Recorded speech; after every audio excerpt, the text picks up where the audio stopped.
Welcome back to Pizza Quest. I'm Peter Reinhardt, and I want to welcome back to Pizza Quest one of our favorite guests, pizza genius Leo Spizzirri, who way back in 2017, when we first interviewed him, we called him the greatest guy you never knew. Things have changed since then because Leo is now a well-known social media star and influencer with reels and videos all over Instagram and YouTube. He's a highly respected culinary educator and consultant, a brand ambassador for a number of products, and now he recently became the director of education at Pizza University in Beltsville, Maryland, just outside of Washington, D.C. Leo also has some other lesser known talents, as we'll get into in a little while. But first, welcome back, Leo. I'm so looking forward to teaching a 3-day sourdough pizza intensive with you at Pizza University on October 21st to 23rd, which we'll talk about soon. Let me start by asking, when do you come up for air, brother? Everybody has the same thing. The reality is, I think I drink so much coffee during the day that I just don't sleep. So, um, but Peter, like, man, it's so great to be doing something with you as always, and it's great to be back here with Pizza Quest and the whole crew here, and speaking to you today. And you mentioned the class that's coming up in October. Like for me, like, I'm like a little kid. I don't know if you know this or not. Like I'm the biggest fan, Peter Reinhardt fanboy. And like when I get the opportunity to hang out with you for 3 days, forget it, man. There's nothing I would rather be doing. So Well, thank you so much for having me. it's And my thank you pleasure. for letting me come and be your assistant, I'm going to call it, because there's no way I'm going to be shoulder to shoulder with you for Well, we three. taught together a couple months ago at Pizza University on a sort of a general pizza class. We had Scott Wiener, and the three of us did a class. And I, a lot of times, just kick back and watch you work because when you start teaching people how to shape pizza, how to stretch a pizza dough, or how to form a dough ball, you have all these techniques and tricks that are very, I can only call them classic. It seems like you've been trained so well in the art and craft of pizza. Can you talk a little bit about where that training came from? Because I know all the certifications you have and the schools that you've operated and studied under, but those techniques are not, they're way beyond anything that I was teaching when I was telling somebody my way of stretching a dough. You were showing sort of this is how the pros do it. So where did you learn all that? It was interesting because being a kid from Chicago, when I first started working in my first pizzeria, at a very young age, in Chicago, we do tavern style, which is our main pizza. I wouldn't think it's deep dish, right? Right. But it's really tavern style, that thin crust. And we were working at a time, think about how long ago this was, before there wasn't even a definition of what tavern pizza was, That's right. right? Yeah. So, it wasn't something until guys like, Gemignani wrote the Pizza Bible, and we're talking about the first time hearing cracker crusts or cracker thins and all this other stuff. And for us, it was just, man, that's our Chicago thin crust. That's what we always said. Even guys, I think I want to say, like, even guys from St. Louis were saying that, this is still a thin crust pizza. Nobody ever called it St. Louis style. Right. So for me, growing up in that world, we never stretched dough by hand. It was always with a double pass sheeter. And back in the day, like the Cadillac of those sheeters was a company called Annitz. Annitz Burger was a fryer and sheeter company. And then they decided to get out of the sheeter business. So all of a sudden, that Annitz double pass sheeter became like a very rare vintage piece of equipment that was so highly sought after. And it was just a tank, two just giant stainless steel rollers, top and bottom. You could adjust the gauge, so the thickness of the dough. If you wanted to make a super thin or a cracker, Yeah. man, we would have those rollers almost touching each other. And Those of us who are not from Chicago never knew about that. I mean, you know it because you grew up with it, but we always thought of Chicago pizza as the deep dish style because that kind of right. became the brand of outside of Chicago. And yet, the more I've learned about tavern style and from talking to you and other people who kind of grew up with that, is I realized that this is really more the Chicago style than the deep dish. That's right. And it wasn't until I would say I didn't start stretching dough until probably like by hand, let's say. I mean, we always played around with it, right? But I never played with dough to stretch it by hand until I would probably say it had to have been like probably 03, 04. think of how long ago that is. It sounds Like like it's 20 years crazy, ago. but it's not. Yeah, it's a long time. And how many years before that I even started making pizza? So like in our house, we would we just mostly pan pizzas, which was forever the style that I was known for. I was always a pan pizza guy, right? And it And was when one you of say those. known for that, you were known for it in what way? You were working in restaurants or behind the scenes, or Well, how, where were in you the doing that? in the restaurants that I was working in, it was always like that Chicago stuffed pizza, right? Oh Stuffed yeah. pizza, deep dish. Stuffed is like a pie where it's got a top layer of dough and all the cheese is in the middle, right? Oh, we've And got a deep great picture dish, of one of your stuffed pizzas in the book Pizza Quest of the cheese pull where right? that gooey mozzarella is just going forever. And we just with the part of the World Pizza Champions team, and with the team, we actually just came out back in March with a cookbook, and the entire team is involved in this book. And the great thing is that all the proceeds from that book go to Make a Wish. Make a So wish, all really? the Yeah. It's yeah, a so beautiful book, by the way. I love the book. Yeah. it's gorgeous, and I have it's crazy. Let's give the All name the, of the book a shout out here, Leo. it's called We, my God, we know about the book, but we don't know the name of the I book. got it on the shelf. I forget the name We'll of the get book. it. The It's Pursuit of Pizza. The Pursuit of Pizza. That's right. The Pursuit of Pizza. And it's kind of like it's an all-star book. It features pizzas from all of the members of the Pizza Champions team of which you're a part, which is, I think, dates back to the early part, 20 some years ago, which is when you were learning how to properly stretch a dough, which is back to our original question.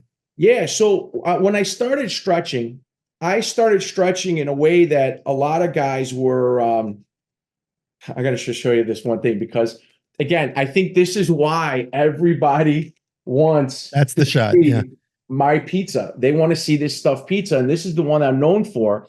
And the cool thing about this is that Mike Leo, by the way, Boston. for those who are just listening and can't see, what Leo just held up a photo of a stuffed pizza with a piece being pulled aside with a cheese pull that goes on for about 6 or 8 inches of mozzarella. In fact, and I've got almost the exact same shot in my book. Let me find my version of it.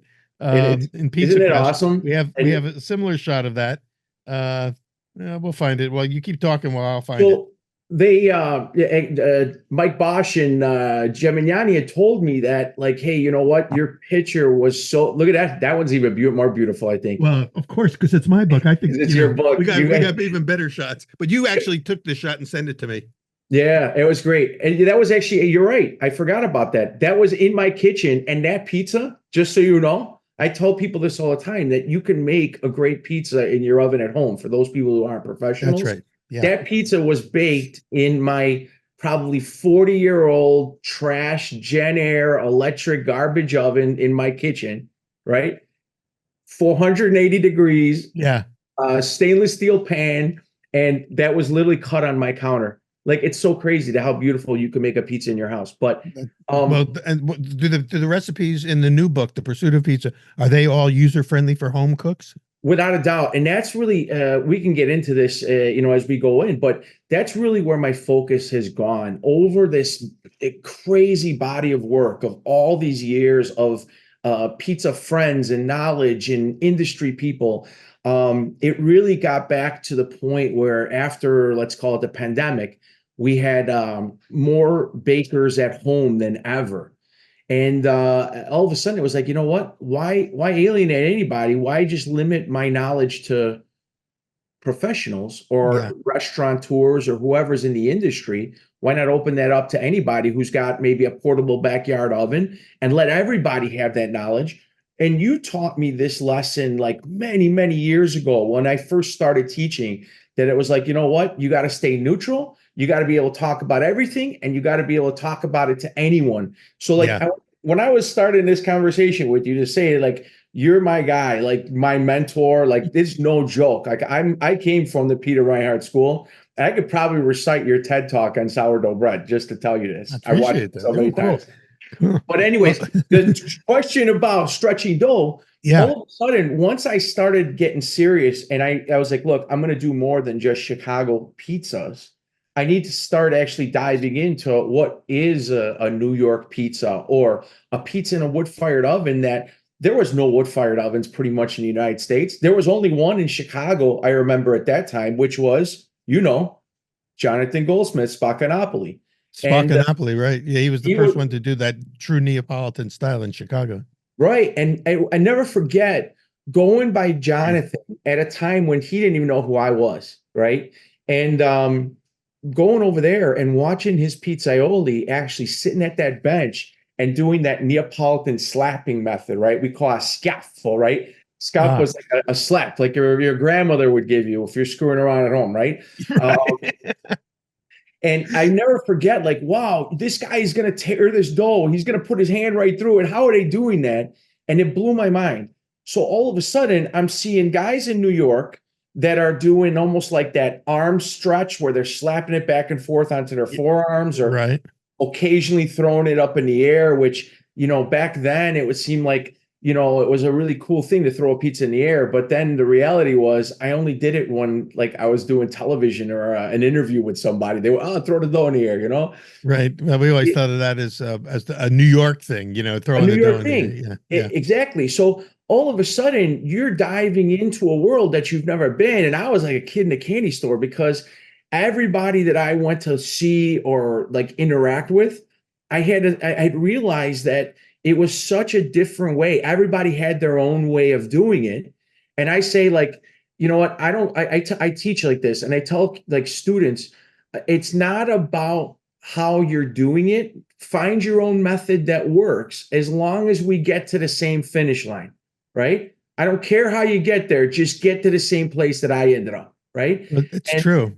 But you that's do have a very specific technique that you teach that has to do with, the placement, dividing that dough ball into 4 quadrants and placing your fingers in such a way so that you get a perfect cornicione. And I mean, it's a technique that clearly evolved in your own formation as a master pizza maker. When I started doing classes, amateur classes, let's call it, it was really obvious that people had no idea of what even a dough ball was. They know it was obviously a ball of dough, but like, what was it supposed to look like? Right. Was it supposed to be smooth? Most of these dough balls were all torn up on top, and it was really like developing a technique to do that. And then like many years later, there was other people that I interacted with that became very close friends of mine that were also teaching amateur classes. Like, for example, Mark and Jenny Bello from Pizza School. New York Pizza School. Yeah. That's right. And like, man, if you ever have a chance to talk to those guys about how they do it, like Mark can recite about 55 different points of stretching a dough all the way to topping it and put it in the oven. And he's got like a name for every step that for him, like he's got one thing he calls the bongo method when he pushes the dough out, and he's like, yeah, we're doing soft bongos, it's like, but somebody hearing that for the first time will never forget that when they go into their home kitchen and it's ready to do, and they're like, oh yeah, the bongos, That's good, man. That's good technique to teach that way. We've had Mark and Jenny on Pizza Quest in the past, but I've never gotten them to do. We're going to get them back, and we'll have them do a demonstration of the bongos, bongoing out your dough. Yeah, and it's cool, but it's kind of like it reminds me of something when you said that when you give it a name like that. I can't dance for beans, but I watch a lot of dance shows, and I realize that there are all these very complex moves that these dancers use, and I go, how do people remember that? And then I saw one of the teasers for one where they were teaching somebody how to do certain thing, and they had a name for each of the different things, like the motorcycle move, and they give it names, and giving it a name makes it stick. It makes it sticky. And those names, I think, are what's so funny because if you think about like when we came up, right? We came up in a time before the internet. So all the knowledge that we had to gain, it was like a really like grassroots. I mean, we really had to go to the source to even see what was happening, right? So all of a sudden, when you hear like, hey, someone else is doing like this, or you go to a trade show and you watch a guy, and it was like, I remember going through Pizza Expo, like every year it happens to me where I'm one of those guys that like, I can honestly say I make more mistakes than I have successes. And maybe not everybody sees my mistakes. All they see is like, what they see on social media, which if you live by that rule, you're going to drive yourself nuts and you'll probably end up just burning yourself out because you don't have perfection every single day or every single pizza. Things go wrong, right? Right. But when they do go right, it's understanding what went right, or was it just a small little tweak that I made that made it better? And no different than me stretching dough. I learned, hey, I saw this guy do it like this guy did it like that, and then coming back home and just continuously practicing until I made it my own, right? And that's I think that the way it evolved, and these little techniques for me, because I had to absorb something that wasn't a written document or a PDF or a photograph.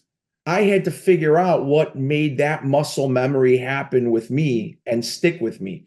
Right. So that's how all these little terms came out. So like you're talking about, the different methods, or what we call them. Like we've got the DJ method, right? This one.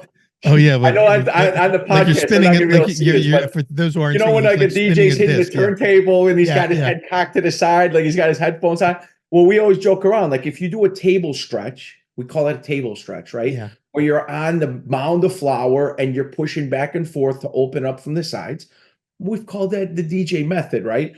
We've got the steering wheel method, That's it. Yeah. where you're opening up from the sides, where you're That's my physically that's more my technique, the steering wheel method. I hold the it up in the air steering with wheel, use right? my thumbs. Yeah. Yeah. Holding the cornicione and pulling from the edge.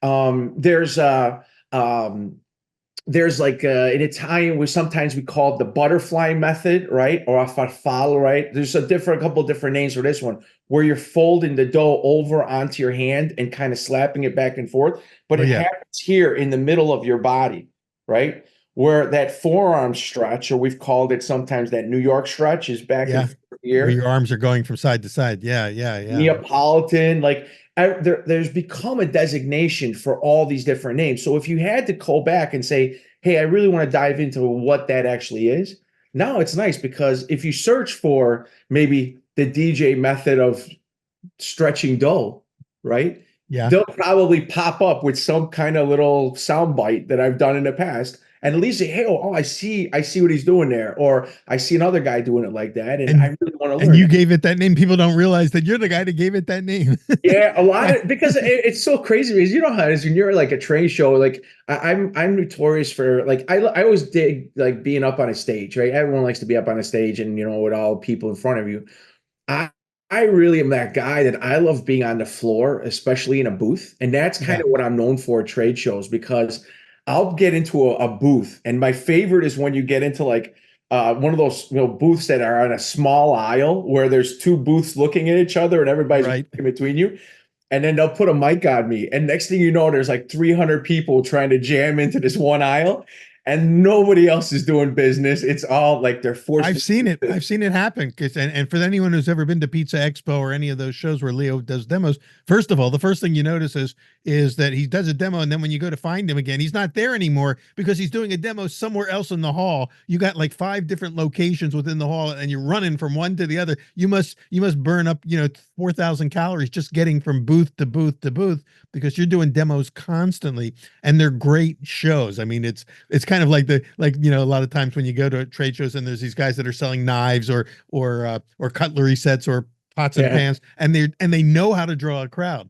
Well, somehow, when you get going, there's 3 people there at the beginning and there's 300 people there by the end, because something's happening and people are going, I want to see what this guy's doing.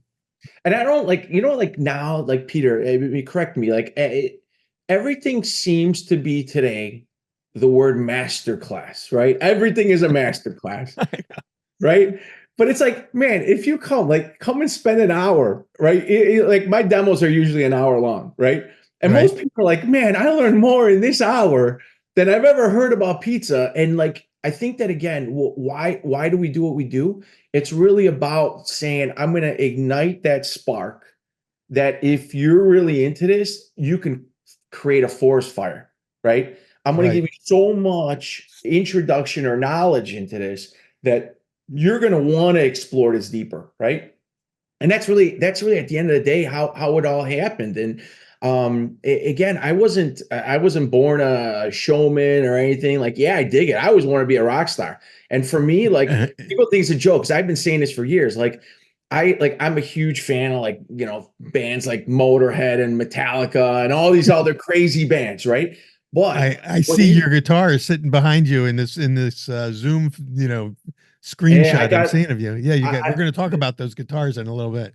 cool. I've got a lot of guitars and a lot of music stuff. I've been playing music since I was a kid, and but it's one of those things that I always tried to say, like, in our industry, there's a handful of guys that get called out as rock stars all the time, right? There's one guy that we call out, probably like most of people in the world would call out one person as the GOAT, right? Which we don't Yeah. even need to say the name. You already know what I'm talking about. I've already said his name twice because he's another guy that's been so influential to me in Tony Gemignani, right? And like those kinds of things, like I always said, like when a band goes up on stage, right? There's a look, there's a sound, there's like this whole cadence of what happens. And if they did it right at the end, it's like that, like everyone just Yeah. screaming, like it was amazing. And for me, it was always like, man, I would love to figure out a formula of how I can do those things. How do I get a look? How do I get a sound? How do I get a cadence? Yeah. Right. And Yeah. if I do my job right at the end, I should have that, right? Right. Everybody like, so it's funny because people don't realize it until I say it. And then all of a sudden they come and see me live and they're like, dude, there's a look. Maybe my look has become more Gucci than anything, right? Well, But now the people can see that look if they look for you on YouTube or on Instagram, because there's tons of videos of you now with that look, you looking right into the camera yeah. and giving that little tilt to the Yeah. head. And the other thing is funny is like I think all I apologize, my computer, I'm on my desktop, it might keep dinging. Someone's trying to text me. But anyway, I apologize. I don't know how to turn it off. But that one piece became another piece, and it became another piece until you see what you see today. It didn't all happen overnight, right? None of what I do happened overnight. And it doesn't matter if it's making pizzas or learning a new style and continuously practicing and all that. But But you're leaving out one important element of this that people may not know. Some do and some don't. Is that you also, once you made that decision to go all in, you started studying with masters all over the world. So yeah, you have mentors, not Tony Gemignani being one of them, because he put together that first Pizza Champions team, and you were part of the original team. But then you studied in Italy. You found. Can you talk about some of the other yeah. master pizza So makers who have trained you? it's funny because we always end up with Tony because again he's one of those guys that was so influential in my career. And I would say like this, I would say that anybody who's at a high level in the industry would not be there today if it wasn't for Tony, Yeah. right? Yeah, Tony he's just pioneered everything. I don't care who was to argue, and I'm that guy. Like I'll get belly to belly with guys because there's a lot of jealousy in our world, right? And it'd be like, dude, just don't, not with me here. Just stop. Whatever you're gonna say, just stop because I can feel what's gonna happen. And like, uh-huh. but there is that. But it was one of those that Tony had his first class in San Francisco. It was actually in Manteca, California. It was in the back of a dealer rep, may have been an importer of pizza equipment that had ovens and prep tables and all this other stuff in there. And that's where Tony held his first class. It was in like, it looked like a garage, an industrial space that was set up like a test kitchen. And that's where he had his first classes. I wasn't in the first one. I would say I was in the second or third one. And Tony was really smart about how he did it because when he started, he had just come back from Italy, became a master instructor with Scuola Italiana Pizzaioli, which was run at that time by the headmaster was Graziano Bertuzzo, right? There's been different changes at the high level of who owned that company, right? And there's Yeah. been multiple layers over the years of who owned it. But the one consistent piece was that it was always Graziano's school. And I'll say it like that, Is right? Graziano still alive and still doing it? Graziano is still alive and kicking. He's amazing. You think that I've got a lot of energy? Like, man, Graziano is like a little kid when you put his hands in flour. I like literally everything in the world disappears, and all of a sudden it's Graziano, and he's not even trying to put on a show. He's just trying to make a pizza. But every piece of what he does has finesse. I mean, it's polished, right? So Graziano, if I'm getting this right, if you talk about the tree, that have sprung from the Graziano, fountain, Tony was actually also trained by Graziano too, then brought it back to America, and now Yeah. he's a tree, with thousands of branches coming off of almost every pizza maker in America has been influenced by Tony, but it may not know about Graziano. I think that it's amazing story because especially when you get to Italy, right? There's so many people that unfortunately get caught up into the politics of our world that sometimes if you make a decision to switch an ingredient, all of a sudden it's almost like you could become canceled, right? And Tony and I have had, yes, we both trained under Graziano, but we've had a lot of different maestros. We learned from a lot of different people. And to say that we went to northern Italy in the region of Veneto, right? And to study there in Venice, where you'd say, well, what does Venice have to do with pizza? Right? Pizza came from Napoli. We know this story, blah, blah, blah. All of a sudden, it's like, man, if you understand what happened in Venice, it was such a cool experience. And taking that first class with Tony was the one who introduced me to all the guys in Italy. They came in to do his class. In my class, like I said, whatever, it was the second or third one. I don't know exactly which one it was, but like in my class was Mike Bosch, Joe Carlucci. I'm probably forgetting a few guys, but there was like a handful of us. Siler Chapman part of that? Siler wasn't involved. Siler was in the first class, right? And Siler's another one that, like, Siler's a great guy, but he's nuts. There's no other way I can tell you. Oh yeah, we've had him on the show. Yeah, we know. If you're gonna hang out with Siler, you better drink some coffee and be ready for the long haul. High energy guy. Stop. Yeah. But we have a good time. But that's when I met Graziano for the first time, because the Italians had come to the States to help him with his first class. And then after that first class, that's when Graziano looked at me, because I spoke fluent Italian. I learned Italian before I learned English, as a kid. And yeah, it was one of those experiences that Graziano was like, look, I see something in you that I don't see a lot. And I know I'm here in the United States for the first time or whatever it was, but this is not common. And I want to invite you, if you can make it to Italy, I want to invite you to one of my classes, and I want you to sit in. And that's what hooked me. I never forget this. I had just gotten divorced, right? I had a 2-year-old daughter at that point, and I was at that crossroads in my life where I was like, if anything is ever going to be presenting itself that there's another page or another flip of the chapter, this is it, right? And I never forget, I went home and I talked to my mom and dad, right? My family is like, we're so, obviously Italians, we're so deep with our families, right? Yeah. And I never forget having that conversation with my mom and dad saying, I want to go to pizza school. And they're looking at me like, you already know how to make pizza. Like, what do you mean you're going to go to school and learn pizza? I'm like, no, I want to go to Italy to learn pizza. And that was when all of a sudden it got silent. Because for my parents being immigrants, to come to the United States, right? Yeah. That they weren't born. I'm first generation here, right? And to come here with the American dream in their minds that, maybe my kid's going to be a doctor or a lawyer, which is pretty comical if you know who I am, right? Like, I'm never going to be a doctor or a lawyer, right? But a doctor of dough. they were like, yeah, we'll help you figure this out. If this is truly where you think that this is taking you, we're going to help you figure this out. And I never forget, I got on a plane. I flew from Chicago to JFK in New York. I'm sitting there by myself, and it was the reality of, Leo, what the hell are you doing? Right? And I got on that plane. I'll never forget it. I actually had this small little thing I was typing, and I was like, I talking about like Forno Bravo. I see Forno Bravo on your Pizza Quest shirt, right? That's right.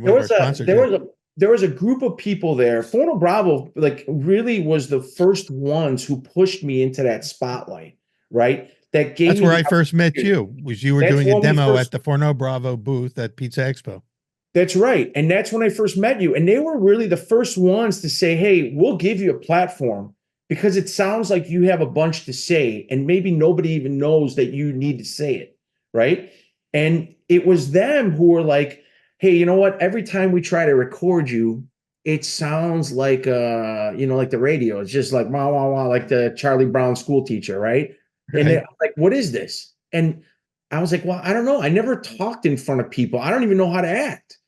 And then all of a sudden, it was like, just be you. Don't worry about the people. Nobody's going to say anything because the information that you're giving, they're just going to be on the edge of their seats for. And then I was asked by them to write a blurb. They have something on their website that they do like recipes and they have something for their community. They have a name for it.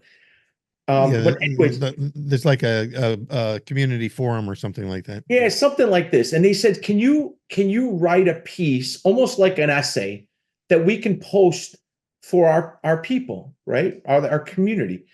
I was okay, sure. So I wrote this thing, and all of a sudden they came back to me and they're like, Leo, same thing. Like, this is so dry. Like what happened? Like when you talk to us, like you and I are talking right now, there's Yeah. so much energy and it's so engaging. And all of a sudden it went like, like you're sitting in the back of the classroom, Yeah, in it's a a different class. medium, totally, writing something like that. Yeah. So all of a sudden, it was those guys that were like, just write it the way you would say it. And if you're gonna say it, if you're gonna put an F bomb on it as an exclamation point, put the F bomb in there. And I was like, man, no one's ever told me this, right? So all of a sudden, like that's how this whole thing started rolling. But um to go back to Italy now, Yeah. I'm sitting on the plane and I'm thinking about these stories of like, just keep writing. It's something like even if you're going to forget something, at least you can go back. And I've got notebooks and books and all this stuff all over the place. I'm not a big computer guy.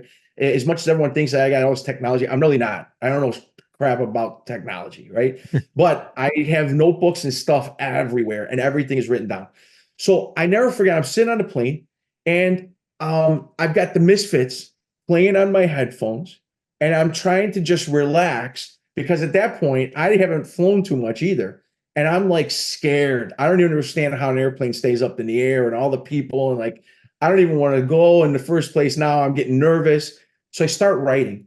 And in this thing, it's like, what is more American than this kid from Chicago sitting on a plane, listening to the Misfits, heading to Italy to learn about pizza in a world that like it's like do people even care about this besides me?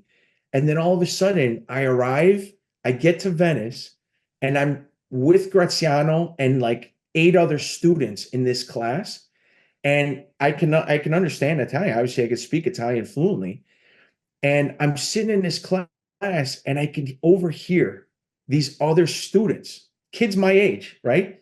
Yeah. I can overhear them like talking shit about me, and like the American is here, right? And then in my head, I'm like, I'm gonna play this that I'm an American and I don't know the language. I'm gonna play this as long Yeah. as I can so I Right. can hear what everybody is saying, Yeah. Yeah. Don't let right? them know that you know. Yeah. And it was one of those things that even like talking about this, like even with guys like Tony or people that have been through this, it was always the same thing that we were American pizza makers. We were never considered pizzaioli, right?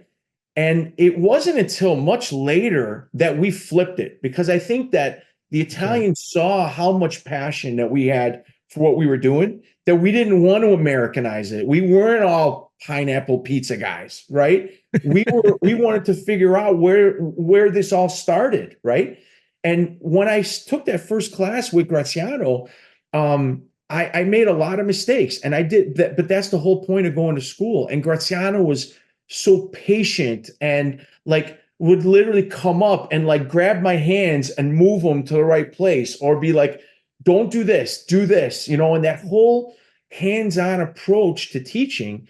And I think that's where I caught the bug of, if I had to teach other people when I get home how to do Uh-huh. this, how are all these little golden nuggets going to come out? And I think that was the first time when I started explaining colorfully these techniques. And then Interesting. from there, I went back. It was probably 15 years talking about how many times I went back. And every time I went there, it was now with a goal of I'm not only going for this certification, but my goal is that I want to get a master certification in this. I want to do it to the highest level. And next thing I know, I've got 5 master certifications in all their styles, right? Think about how much studying and how much work and practice going to Italy, coming back home, trying to find these ingredients that sometimes were non-existent. Like I remember calling General Mills. I called the hotline at General Mills to ask them what the W factor of All Trump's flour was. Crickets. Nobody knew what I was even talking about. Right. Oh, you say W factor. It's like, oh, that's simple. We're talking about a value that's given by a machine that tests gluten. And we're talking about strength of gluten net. And now it's like people like you would say that. But back in the day, again, it would be crickets even outside of a certain group that would even know what we're talking about when we talk about a gluten net. Well, it's interesting as you described this story, it very much parallels what happened in the artisan bread world just prior to, I think the artisan bread world kind of grew up in the 90s and in the early, 2000s and spilled over into the pizza world, and the two communities kind of merged. But the American bread makers were met with the exact same kind of disdain by the French bread makers and the German bread makers, because we were like these upstarts who, being Americans, acted like we knew what we were doing, but we were still learning. But something happened to flip that switch, and the passion that drove the bread making community here to learn the craft and study with these great bakers, elevated the quality of bread in America in a way that is, now respected on the world stage. And that seemed to have happened in the pizza world as well, like as the way you're describing it. And now, our pizza makers here, American pizza makers, are winning world championships and, highly respected everywhere. Whereas like when Tony he tells the story of when he won his first, world championship in Naples, he had to fight for every point that he got because they wanted him to lose. They were trying to sabotage him. That's And, right. and so now, it's a different story. And I think in order to get through all that, from what I'm hearing your story, that you have to love what you're doing so much to be able to persevere through all the training, the teaching, the humiliation, the insults, everything that you went through to get there. That was a big piece, Peter. I mean, I grew up in the restaurant industry. I grew up in the restaurant business, right? There's no other way around it. Bourdain used to say that, at that time back then, like it wasn't glamorous. It wasn't white chef coats and guys screaming bam in the kitchen, right? And it was who was in the kitchen with us. It was people who didn't speak a lot of English. Mm-hmm. It was criminals, ex-cons, drug addicts, Yeah, alcoholics, right? It yep. was dirty. It was a different world. And that rapport that you had with the guy who was working next to you was usually that if this guy had a problem with you, he'd probably launch a hot saute pan at you or something, right? Right, And with right. no problem doing it. Now all of a sudden, like we talk about this like new show, like The Bear came out, right? I remember when The Bear first came out, in that first couple episodes, it was amazing because I'm like, we fought so hard to get away from this image in our industry. And now we've put it in Hollywood and we made this a dramatic thing that this is how it is. This is like the worst thing that could ever happen. But then through the progression of that show, all of a sudden they started to show, hey, it became more clean and polished and a fine-tuned machine. Well, they turned around in 2 or 3 seasons what it's taken our industry to 20 years to turn around. Yes, exactly. And that was what I like. To me, going to Italy, it was so different there because this was the first time that as a pizza maker, I felt like I was dealing with professionals. And you talked about bakers. Like I came home and I really, because I heard like for the first time, I'm hearing terms like biga and poolish, which all came from the bread world. Yeah. So all of a sudden I'm digging in and I'm trying to find any information I can get and talk to anybody who knows how to make dough. And like, I can remember the first time, you can speak about this guy. I can never forget, like I remember meeting Dieter Rosato for the first time. Right. And I don't know, have you ever worked with Dieter? Yeah, we got to come DDA Rosado. Again, as In the fact, American, I'm not going to say the he's French way, he's right? one of the French bakers who came over and did for us what Graziano did for you, trained Americans in classic French baking techniques. And he's And now it was, baking out of Washington, D.C. We're going to be seeing him in a couple of yeah, weeks when we teach our pizza class at Pizza University. he's an amazing guy. As a person, he's an amazing guy. And as a baker, I think he's for sure forgotten more than he's ever been able to teach people, right? It's just an amazing way to learn. And for me to see a guy like that applying it to bread, and I was like, well, for me, I want to learn more about dough. Anybody could top a pizza, but I've always been known as a dough guy too, right? And I Yep. always wanted to dig into all the different formulas and what makes a style this and what's the difference of that. And you start seeing, well, equipment can change your dough and all these different things can change your dough. But when do you pull the card, right? Or when do you play a certain card? And it Yeah. was guys like Dieter that was one of the first people that were like, oh, it's cute. You're a pizza maker, like you're not a baker. And that was Yeah. the first time. It was like either be a pro like the rest of us, or go back to Chicago and be a pizza maker. And that was where all of a sudden is like, if I'm working, guess what? You're never going to see me without a pair of white pants on. Why? Because that's the uniform of a baker, right? Yep. And white t-shirts. I know now everybody's got chef coats, right? Nobody ever baked with a chef coat on, right? Everybody I knew that baked were with white t-shirts, right? And an apron. And we tied it on and we did our 3 a.m. And all of a sudden, I think that became my life. And even coming back to Chicago, I was very fortunate to work with another baker named Rich Labriola, who owned the Dobson Bread Company in Chicago. Famous bread company, yeah. Very famous bread company. And I never forget, like Rich Labriola came to Pizza Expo one year and we had a conversation and he's like, hey, listen, I'm going to say it to you like this. He's like, you might be a great pizza guy, but until you learn how to make bread, you're not shit.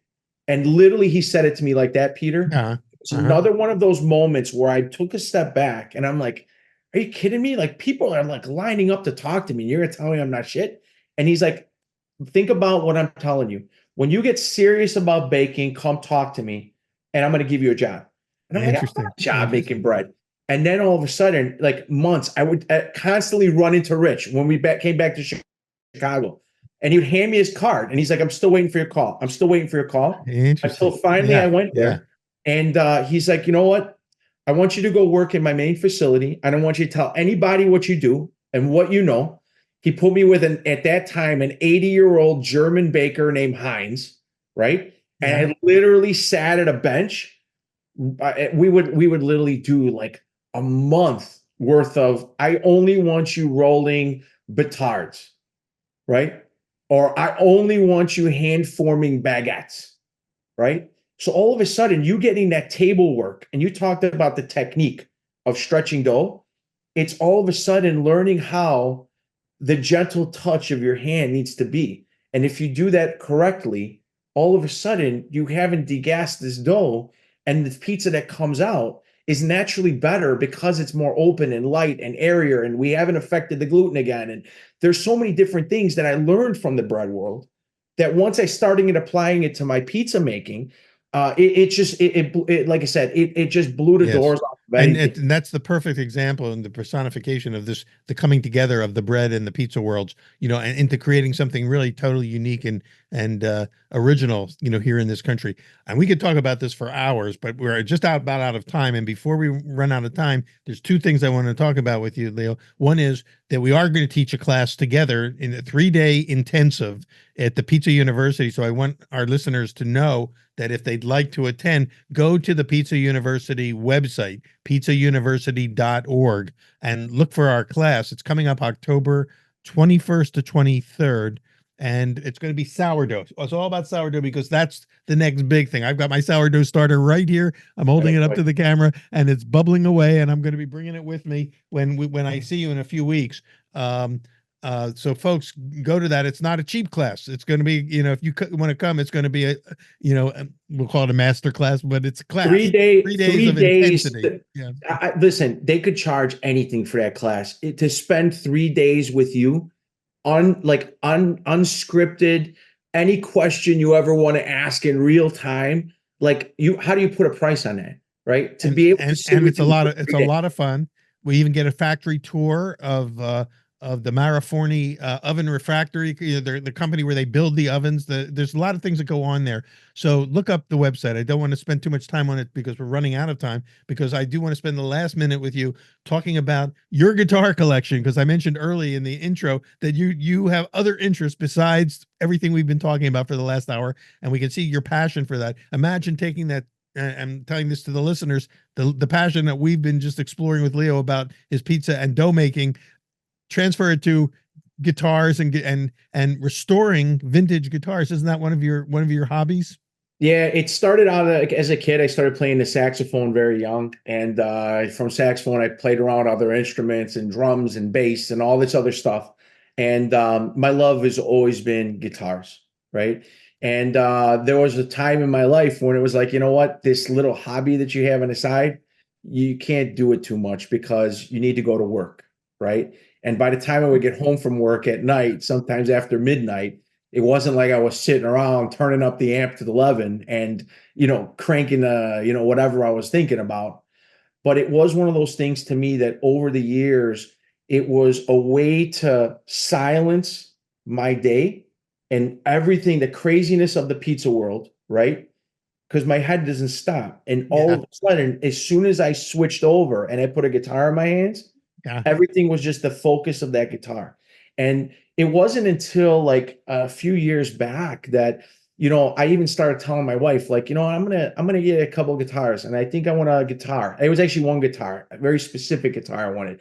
I'm a huge music fanatic. I'm into punk and rock and roll history. And all of a sudden, like there was this one guy, like a guy, my mentor, the one that I look at the most is a guy named Brian Setzer.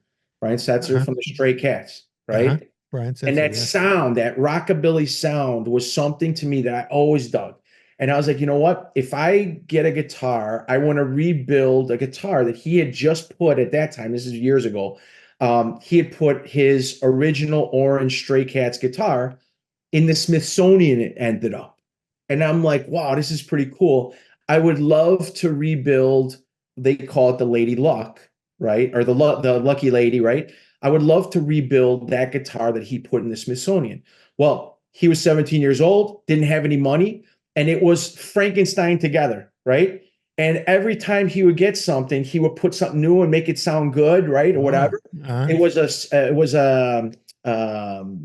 it was a 50s Chet Atkins Gretsch 6120 guitar. I'll put it on just so you see for reference. Okay, so he's going to go get the guitar and bring it to for those who are able to watch this. And if you're This listening is to it on the audio, go to pizzaquest.com and you can watch all this on video. so Okay, this he's is my holding up the first guitar to the camera. this is my first guitar. This is my Gretsch. And you see Beauty. like the Wow. stickers and the dice and all that.